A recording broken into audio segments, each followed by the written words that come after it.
February 20, 1976. Every community has a story it wishes had never happened. For the city of Franklin, Wisconsin, that story began on a cold Friday morning in February 1976. It wasn't a city known for violence. Located just south of Milwaukee, Franklin was the kind of place where neighbors recognized each other, children rode their bicycles without fear, and parents believed their sons and daughters would always make it home before dinner. That sense of security would soon be shattered. At the center of the tragedy was a 14-year-old freshman named John 𝗲𝗓. Like many boys his age, John was still figuring out who he wanted to become. Friends described him as polite, easygoing, and independent. He enjoyed spending time outdoors and had the curiosity and energy that often come with adolescence. To his parents, he wasn't simply another teenager. He was their son, a boy with dreams still taking shape, a young life that seemed to have every opportunity ahead of it. No one could have imagined that February 20 would be the final day anyone would see him alive. That Friday morning began like countless others. John arrived at Franklin High School, attended his classes, and blended into the routine of an ordinary school day. Teachers taught their lessons. Students chatted between classes. Nothing appeared unusual. Then, sometime before noon, John left one of his classes carrying a hall pass. Exactly why he left has never been fully established. According to school records and witness accounts, he was expected to return. He never did. At first, no one panicked. Students occasionally wandered the halls. Some missed classes. Others left campus without permission. Teachers assumed John would eventually reappear. Hours passed. He didn't. When school ended that afternoon, classmates headed home for the weekend. John never arrived. As evening approached, concern inside the 𝗲𝗓 household quickly turned into fear. This wasn't like John. He hadn't contacted anyone. He hadn't told friends he planned to leave. He hadn't packed clothes or money. Everything suggested that whatever had happened was completely unexpected. His parents began calling friends and relatives. No one had seen him. No one knew where he was. Before long, law enforcement became involved. At first, investigators treated the disappearance much like many missing person reports involving teenagers during that era. In the 1970s, it wasn't uncommon for officers to believe a teenager had simply run away. There was no immediate evidence of foul play. No ransom demand. No witness reporting a violent confrontation. No abandoned belongings. Just a teenage boy who had vanished in the middle of a normal school day. Yet something didn't fit. John had no known reason to disappear. Those closest to him insisted he wasn't the type to run away from home. As the hours became a full day, investigators began realizing this case might be far more serious than anyone initially believed. Search efforts intensified. Police officers interviewed classmates, teachers, neighbors, and anyone who might have crossed paths with John that day. Volunteers joined the search. Areas surrounding the school were carefully checked. Nearby roads, wooded areas, and parks were examined. Each new interview produced more questions than answers. Some witnesses believed they had seen John after he left school. Others couldn't agree on the exact timeline. Like many investigations, memories began to blur. Every passing hour made it harder to separate fact from assumption. Meanwhile, John's family waited for news that never came. Every ringing telephone brought hope. Every knock at the door raised expectations. But each moment ended in disappointment. The silence became unbearable. As investigators expanded the search, one troubling possibility began to emerge. If John hadn't left voluntarily, someone else may have taken him. In 1976, missing child investigations lacked many of the tools detectives rely on today. There were no cell phone records, no GPS data, No surveillance cameras covering every intersection.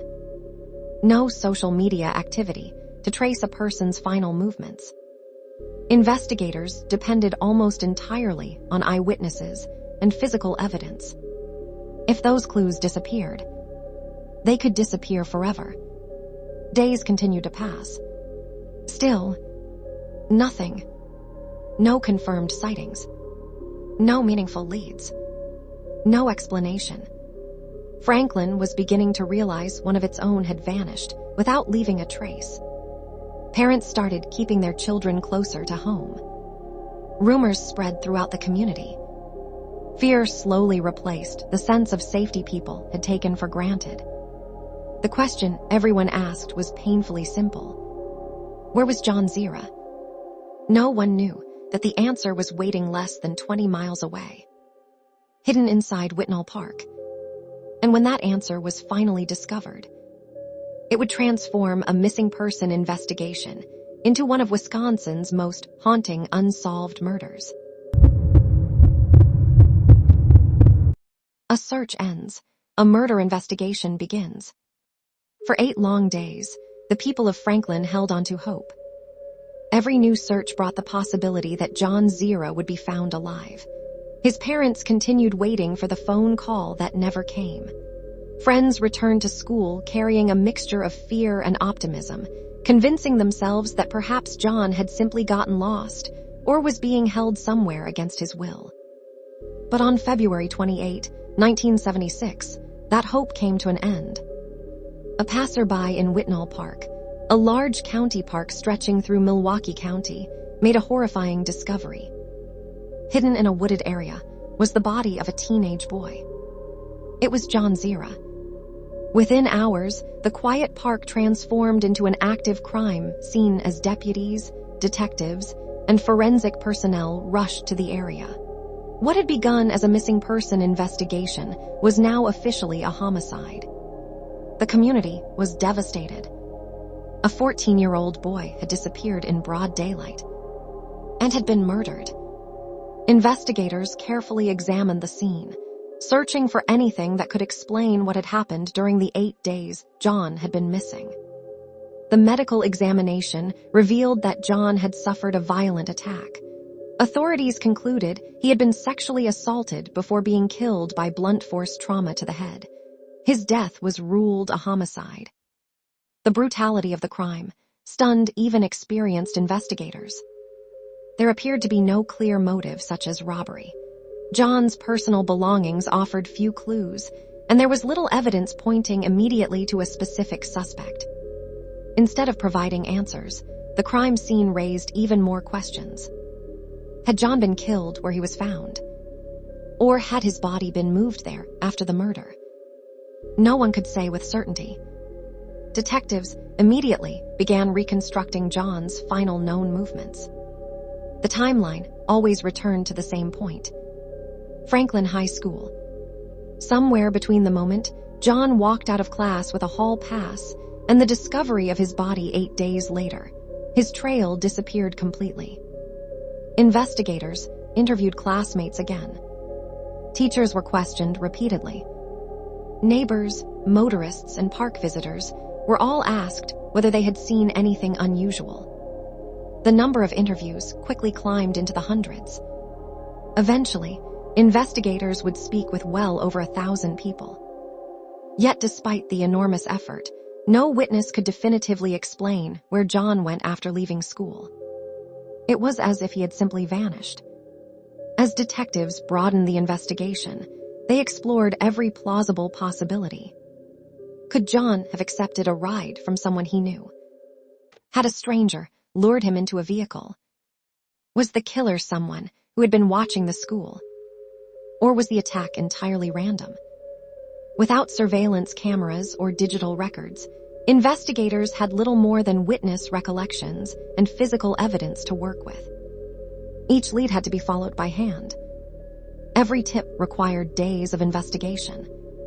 Some appeared promising at first, only to collapse under closer examination. The murder sent shockwaves across southeastern Wisconsin. Parents who had once allowed their children to walk home alone began changing their routines. Schools reminded students not to leave campus without permission. Conversations about stranger danger, still relatively uncommon in the mid-1970s, suddenly became part of everyday life. John's death had changed the community forever. But behind the scenes, another problem was quietly developing. The investigation itself was beginning to face serious challenges. Evidence that should have been carefully preserved was not always handled the way modern investigators would expect. Some records lacked important detail. Certain pieces of physical evidence were either misplaced, lost, or became unavailable for future forensic testing. At the time, no one realized how costly those mistakes would become. Years later, when advances in DNA technology offered new hope, investigators discovered that some of the evidence they desperately needed was no longer available. Opportunities that might have identified John's killer had slipped away decades earlier. Still, detectives refused to give up. Leads continued to arrive. People called in with rumors. Names began appearing repeatedly during interviews. Several individuals attracted investigators' attention for different reasons. Some had criminal histories.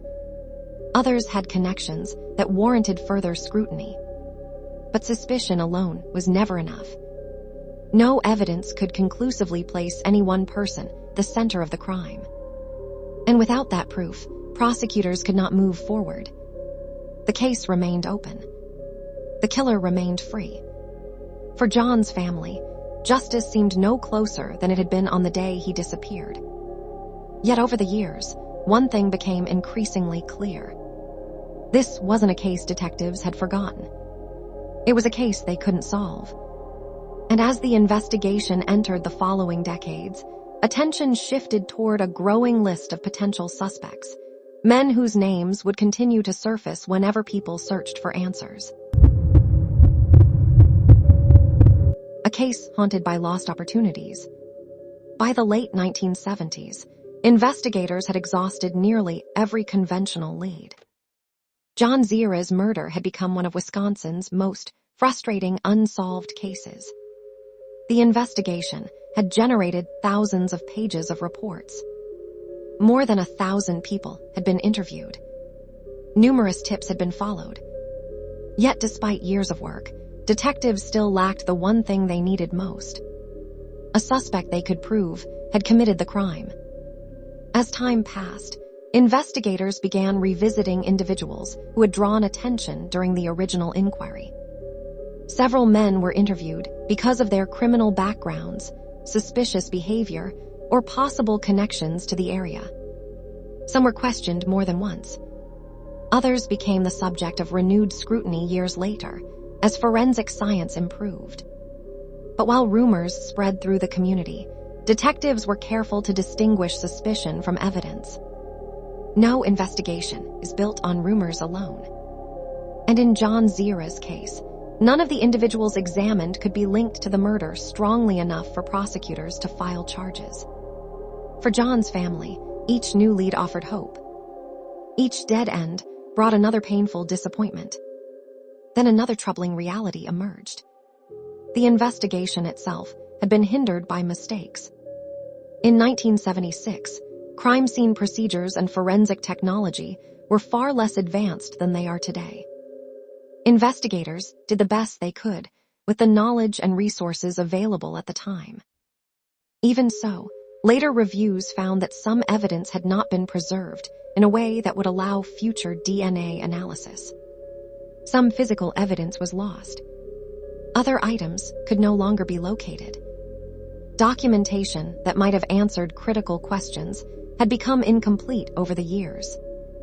Those losses would haunt the investigation for decades. When DNA technology transformed criminal investigations during the 1990s and 2000s, detectives hoped modern science might finally identify John's killer. Instead, they discovered that some of the evidence they needed had already disappeared. Potential breakthroughs had been lost long before anyone knew how valuable that evidence would become. Despite these setbacks, The case was never closed. Cold case investigators continued reviewing old files. Witness statements were compared again.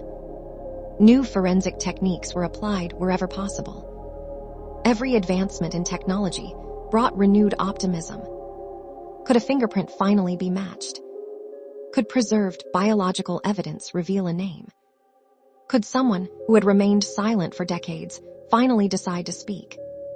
Investigators refused to abandon those possibilities. The case gained new momentum decades later, when investigative journalist Gina Barton of the Milwaukee Journal-Sentinel began an extensive review of the murder. Her reporting revisited the original investigation, interviewed retired detectives, examined forgotten records, and highlighted the many unanswered questions that still surrounded John's death. The renewed public attention generated fresh tips. Some people came forward with information they had never shared before. Others recalled details that had faded into the background over the years. While none of those leads solved the case, they demonstrated something important. Jon Zyra had not been forgotten. His story still mattered. And there were still people determined to find the truth.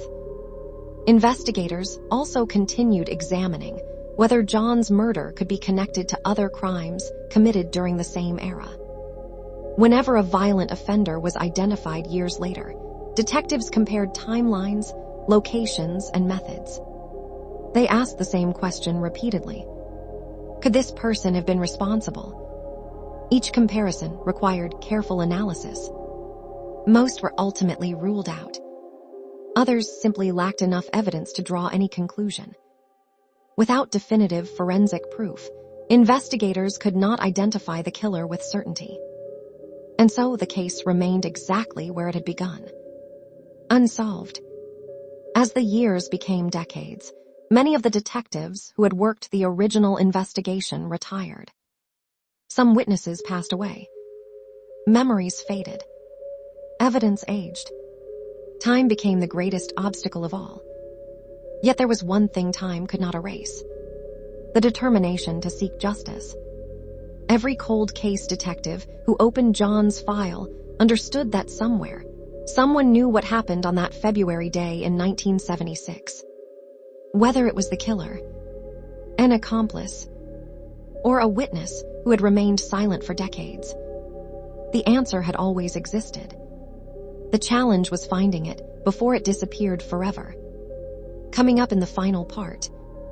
Nearly 50 years after Jon Zyra's murder, why does the case remain unsolved? What hope still exists through modern forensic science? And why do investigators believe that even today, this mystery could still be solved? Justice delayed, but not forgotten. Nearly half a century has passed since February 20, 1976. The streets of Franklin have changed. The students who once sat beside Jon Zyra in class have grown into grandparents. The detectives who first searched for him have long since retired. But one thing has never changed. John's murder remains unsolved. For his family, time never erased the loss. It simply taught them how to live with unanswered questions. Every birthday that passed, every holiday, every family gathering, there was always someone missing. Not because they chose to leave, but because someone took them away. Unlike many cold cases, Jon Zyra's investigation has never officially been closed. His file has remained active, moving from one generation of investigators to the next. Whenever advances in forensic science offered new possibilities, detectives returned to the evidence once again. DNA testing revolutionized criminal investigations across the United States. Cases once considered impossible to solve suddenly had new life. Decades-old murders were being linked to offenders through genetic evidence. Families finally received answers they had waited years, sometimes decades, to hear. Naturally, investigators hoped the same breakthrough might happen in John's case. Unfortunately, the passage of time had taken its toll. Some physical evidence had been lost. Other items had deteriorated or were no longer suitable for modern testing. Even so, investigators continued examining everything that remained, determined not to overlook a single opportunity. The renewed public interest generated by investigative reporting also reminded authorities that cold cases can still benefit from fresh eyes. People who were afraid to speak in 1976 might feel differently today. Someone who dismissed a memory as insignificant decades ago might now realize its importance. Relationships change. Loyalties fade. Secrets become harder to carry. Many of history's most famous cold cases have been solved because someone finally chose to tell the truth. Investigators believe that possibility still exists here. They have never ruled out the chance that a witness or someone with first-hand knowledge could come forward. 𝗠𝗂𝗏𝗃's case also serves as a powerful reminder of how much criminal investigations have evolved. In 1976, detectives worked without mobile phones, surveillance cameras, GPS tracking, or sophisticated DNA analysis. They relied almost entirely on witness interviews, handwritten reports, and the physical evidence available to them. Today's investigators possess tools that would have seemed unimaginable at the time. Yet even the most advanced technology cannot recover evidence that was never preserved. The mistakes made during the early stages of the investigation became lessons that influenced how future homicide cases would be handled. Those lessons have helped solve countless other crimes. But for John's family, they arrived too late. One question continues to haunt everyone connected to this case. Who killed 𝗠𝗂𝗏? Was it someone he knew? A stranger who crossed his path that Friday? Or someone who quietly lived among the community for years without attracting suspicion? The truth is, no one knows. Many theories have emerged over the decades. Some appear plausible. Others have been ruled out. But none has been supported by enough evidence to identify a killer beyond reasonable doubt. And that distinction matters. Because justice is not built on suspicion. It is built on proof. 𝗠𝗂𝗏 was more than a cold case. He was a 14-year-old boy. A son. A classmate. A friend. A young life that ended far too soon. When people discuss unsolved murders, it is easy to become consumed by the mystery. The suspects. The evidence. The investigation. But at the center of every case is a human being whose future was stolen. John never had the chance to graduate from high school. He never built the life his family imagined for him. Those milestones vanished with him on that February afternoon. Nearly 50 years later, investigators still hope that one piece of information, one forgotten memory, one overlooked detail, or one new scientific breakthrough could finally reveal the truth. Until that day comes, 𝗠𝗂𝗏's murder remains one of Wisconsin's oldest and most heartbreaking unsolved mysteries. And while the case remains open, so does the search for justice. Thank you for watching. If you found this documentary informative, consider subscribing to Whispered Pages for more carefully researched true crime documentaries based on verified facts and official investigations. If you have heard of this case before, or believe forgotten cold cases deserve renewed attention, share your thoughts respectfully in the comments. Most importantly, let's remember 𝗠𝗂𝗏, not only for the mystery surrounding his death, but for the life he never had the chance to live. Until next time, stay curious, stay informed, and thank you for watching.